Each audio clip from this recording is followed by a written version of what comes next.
But there's a problem also with therapists, because therapists have a lot of issues of their own that they've never cleared. And if you haven't cleared their problems, how in the hell are you going to help someone clear their problems? Especially if those problems are similar or the same as the problems that you are still dealing with. Like, I like to use like divorce. You know, you go to a female therapist that went through a divorce, and then she'll sit there and tell you what a bastard your husband was, but she never met him. So how the hell can she even make that assessment? Maybe it's her client that's the problem. Hello, everyone. Welcome to the Infinite Ability Podcast. I am your host, Nick Yerhart, and we are here to encourage each other to find our own unique abilities. Let's go. I have a guest that was my guest a while back. She was on episode 59, and this is Suzanne. She is a hypnotist, and I loved our conversation last time, so I invited her back for a second round. So, Suzanne, how's it going? Things are going pretty well. The weather is nice still over here in Albania, so I'm very grateful for that. Awesome. So, last time we really, dove into, hypnosis and what it's about and what it is. It's, it was different than what I thought. Well, I actually learned a lot. So thank you so much for that. And, on today's episode, I would just like to hit on everything that you want. So in this episode, we're just going to focus on what you want to talk about. Is that cool with you? Yeah, I think I want to talk about a more holistic way of dealing with what's going on with our lives. I love that. I'm glad. Often we talk about mental health issues, which is really what I base my hypnosis and neurolinguistic programming practice upon. Mm-hmm. We have to understand that many times these issues are not just, shall we say, emotional. And this is a really big problem that I have with a lot of the people in the mental health world, because they never learn about the physiology of the body. They never learn about other causes for having these problems. And then they wonder why their patients never heal. Well, if you have a broken left leg and you're working on the right leg, you're not going to be able to take care of the problem, are you? Mm-hmm. No. Got to go to the cause of the problem. So a lot of times when I answer questions on Quora, which is really a forum where people can ask questions on anything and everything. And hopefully, if you're lucky, you'll get people who actually know what the hell they're talking about. And in the world of mental health, we have quite a few of us on there who do answer questions very realistically and practically, although I don't always agree with everything that other people say. However, what I can say is that I'm always explaining to the people who ask these questions of me that we have to understand, for example, depression can be caused by many, many different things. Yes, it can be emotional. And it can go from grieving over a loss of somebody, which doesn't require medication. I don't think any depression requires medication, actually. I haven't found it to be true, if you actually know what you're doing with hypnosis and linguistic programming. But a lot of times people seem depressed, they'll go on meds. I wonder why the meds aren't working. It's because they don't work. They're only placebo rate of efficacy anyway, based on, 40 years of research at this point, for anyone who actually wants to look it up. And then we have the issue of metabolic problems, like people who have leaky gut, for example. They're not able to metabolize their nutrition. They get all inflamed. They have major problems. This causes problems.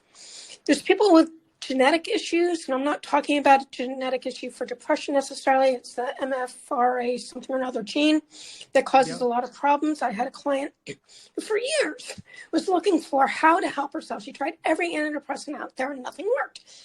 Well, it took a really long time, and a integrative doctor who I sent her to, I referred her to finally figure this out. And she had the genetics on both sides. So he has to give her supplements for her dopamine, serotonin, GABA, because her body doesn't make it naturally.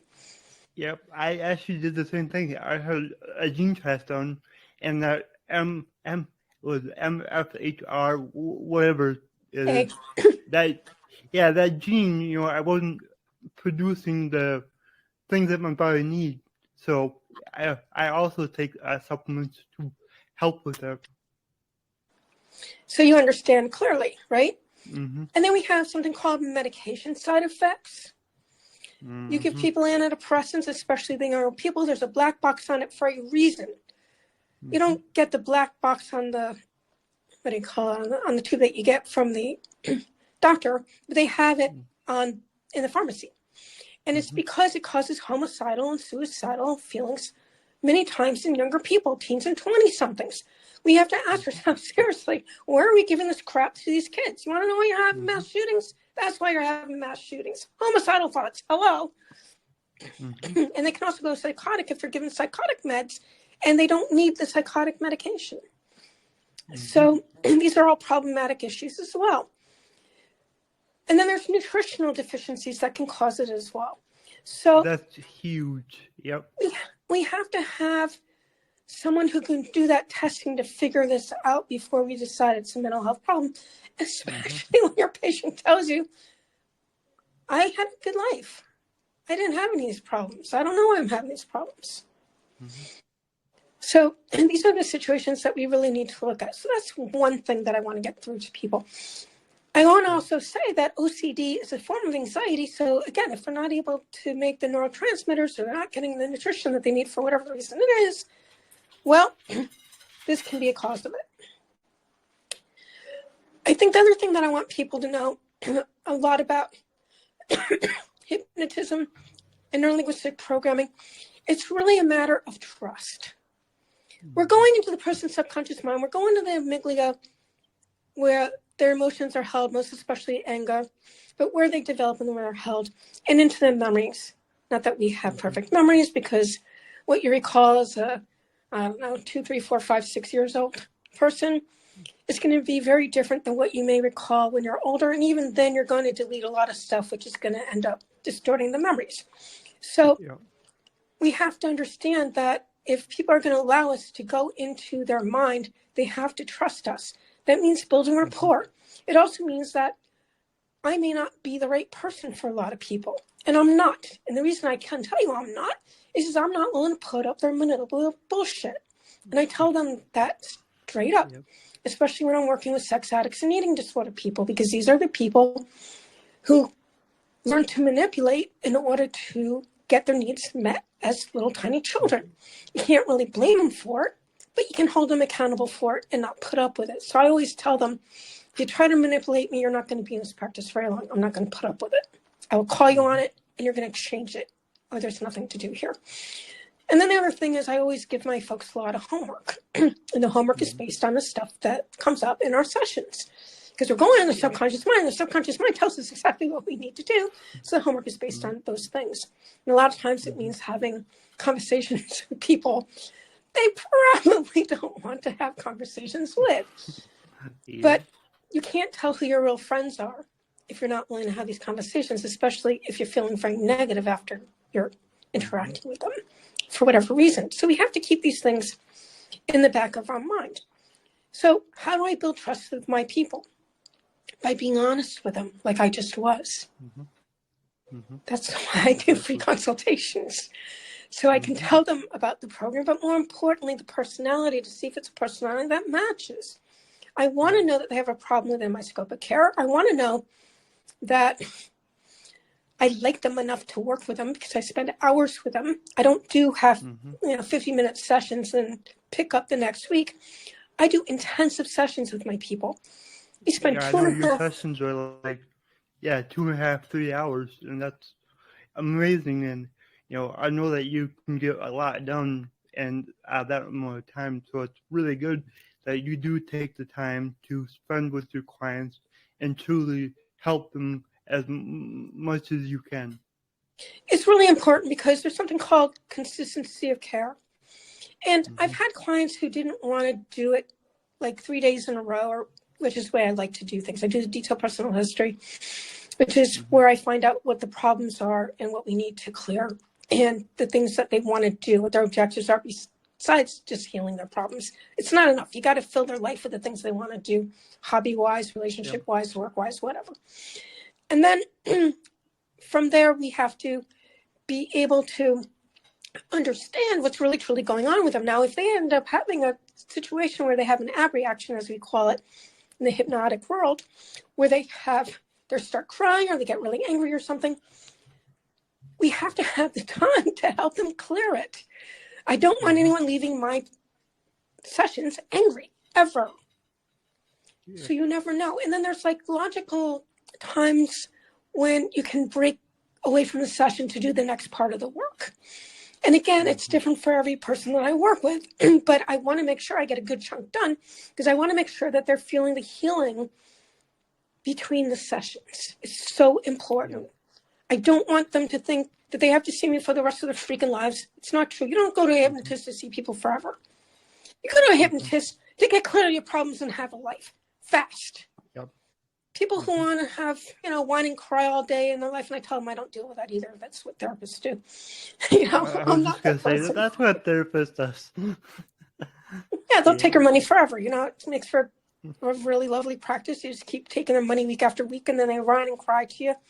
But there's a problem also with therapists because therapists have a lot of issues of their own that they've never cleared. And if you haven't cleared their problems, how in the hell are you going to help someone clear their problems?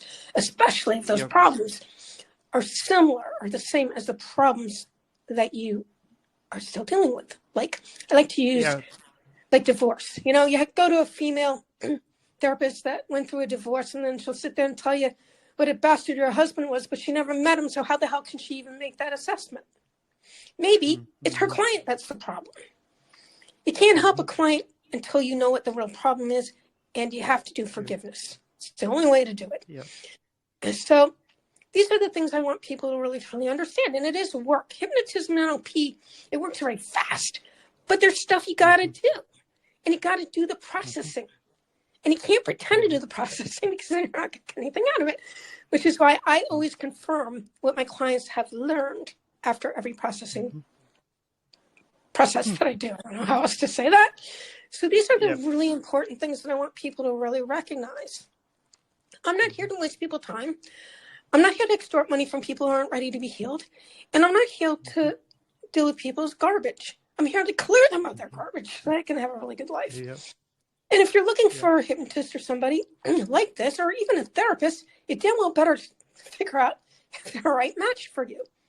Because many of them aren't. The problem that you have with a lot of the mental health people is that because of the HIPAA laws, they cannot give you case histories of the work they've done. It's illegal. I'm not licensed. I have testimonials all over my website of all the different work that I've done. And testimonials are, this is what my life was like before I saw Suzanne. This is what a pain in the ass she was to help me work through my problem. And with, this is what my life is like now. And it's definitely worth it. And I want them to tell their real story. Yeah, and having a testimonial, that's more powerful than any license or anything. It's the fact that you are actually helping people. That's what's important. Absolutely. My basic thing, and I argue in a Psych D program, so doctorate for psychology. I argue with these theories. They have the stupidest freaking theories about all this garbage. It's all disproven, in terms of a lot of stuff that they talk about there. And I tell them, if this was true, I would not be able to help my clients in the way that I do. Yeah, and I've been doing it for 23 years. So you're not going to sit here and tell me this stuff doesn't work. Exactly. Yeah, you've put in the time. You've helped a lot of clients, so you know what works and what doesn't work. Yeah, a few thousand at this time, 23. And that's not even a lot because I have my really long sessions and I only see so many at a time, meaning like so many per week, because if I'm doing 3 or 4 day interventions, you can only see so many at a time because it's hard work, You're in there doing the work. I actually get energized a lot, but you also have to not overdo it because you can get sick yourself by putting in too much work doing this kind of stuff. And I know a lot of people, hypnotists in particular, who have gotten themselves pretty ill as a result of doing that. So you've got to be mindful. You've got to take care of yourself. It's important. And to go up the, I'm sure, when you're working with a client, I'm sure a lot of negativity that they say and all that. What do you do for yourself to kind of, remove that from your mind to keep your mental health healthy? It's called excellent boundaries, right? I learned these excellent boundaries in two ways. The first was when I was working at the Gathering Place Clubhouse with mentally ill adults 19 and above, and many of them had comorbidities, so they had more than one mental illness, and many of them had drug addiction issues as well. If you're unable to deal with them and you get offended or hurt every time they yell at you or they tell you something, and if you're not careful, like in one case, I had a client, he was adorable. He looked like a professor with his pipe and everything. But when he went into psychosis as a schizophrenic, he believed he was Hitler. And if he knew I was Jewish, that would not be so good. So we had to hide that from him. Things that you have to keep in mind. Yep. But he loved me till the very end. It was very excellent. The other thing is that I do not have their problems. They have their problems. My job is to help them with their problems. Nothing more, nothing less. And I tell them that. I can empathize with you with having the problems, but I'm not going to be here and get upset because you've gone through life's tragedies. That's not what you're having me do. And if I was to do that and to cry with you and do all that stuff, you wouldn't have a safe place to heal. Now, the other thing you have to understand with boundaries, and it's something Todd James talks about, or used to, unfortunately he passed away a little while ago. He would tell the story about his cancer patient who was in a very toxic relationship with her husband, and he told her she had to leave the relationship. She left the relationship for a year. Cancer went into remission. Husband got back at her, went back into the relationship. Within a few months, she was dead. Wow. You can only do what you can do for these people. Yeah. They have to follow through and do what you say. And if they're going to get upset with you, and I always tell them, I'm getting the information from your subconscious mind. Don't you think your subconscious mind knows a hell of a lot more than psychological theory, quote unquote? Seriously. Yep. So that's how you do that. Excellent question. Yeah, and to go off of that, it's so important to listen to your subconscious mind and be aware of what goes into your subconscious mind. I know last time we talked, and you talked about listening to the news. That's not good for your subconscious, because the more, let's say, I will say I don't watch the news. I think it's too much negativity, but the more negativity that you listen to, your subconscious is going to start believing it, and that's the problem. It's like we have to be aware that what goes in tends to stay in. So make sure that you bring in positive thoughts and positive, music or podcast or news or whatever. I think that's really important. It's really, really important. The thing of this is that, especially in America and Western Europe, everything is negative. There is nothing positive. And then people sell you crap to think that you're going to lose all your money. I don't have any, so that's not a problem. But basically, they make you worry about the government taking all your money. They make you worry about the fact that your government is going to harm you either way. They make you worry about your water, your food, your this, your that. There's nothing that is healthy over there in America. In Europe, it's more about the government and situations of this matter, So you have to be concerned about what you take in. And it's not like if you hear it once, it's going to devastate you. No. But the problem is that if you hear this stuff repeatedly, that's when it negatively affects us. That's when we start getting really angry, or we get really scared. And they want you to be worried because that's how they control you. So you have to be really understanding that it's a form of hypnosis. It truly is. Brainwashing equals hypnosis. A lot of people don't like it when I say it that way, but it's a fact. And it's a negative hypnosis. Yeah, definitely, because a lot of these hypnotists will tell you all hypnosis, self-hypnosis, bullshit. How do you think Hitler got all his people to do everything he wanted them to do? How do you think that happened? Mm-hmm. He had this very engaging, charismatic personality. He was able to blame the Jews for everything, and so the population went against the Jews. That's how that happened. Yeah. Jim Jones, how do you think he got all his people to drink all that poisoned lemonade? Mm-hmm. A lot of Muslims, the Islamists, believe that if they kill people like Jews, they're going to have their 72 virgins to have sex with in the other world. Mm-hmm. Yeah. And it's because this is what they're told over and over and over and over again. Mm-hmm. Now, I'm not saying all Muslims are like that. I live in a Muslim country in Albania, and they're beautiful people. Most of them are beautiful people, so I certainly don't want to say that, the whatever tiny percent that are crazy represent everybody. That's not true at all. Mm-hmm. So I want you to understand that we have to be very careful about the information that we bring into our minds. And there's many ways for our body to let us know that this stuff is toxic. Mm-hmm. You might get queasy feelings. You might start feeling angry, really upset after the person leaves you, or after you listen to the newscast or whatever. And you might just have this feeling that you just got to get out. Mm-hmm. My advice to you, get out. Mm-hmm. Do whatever you have to do to make that happen, because it's the only way you're going to keep yourself mentally healthy. Mm-hmm. And, if you aren't mentally healthy, a lot of times people get physically ill. This is why people end up with things like cancer, autoimmune issues. Yep. It's because they never took care of their mental health issues and their body's screaming at them to do something. Yep. Exactly. Well, I'm so glad that you came back on the podcast.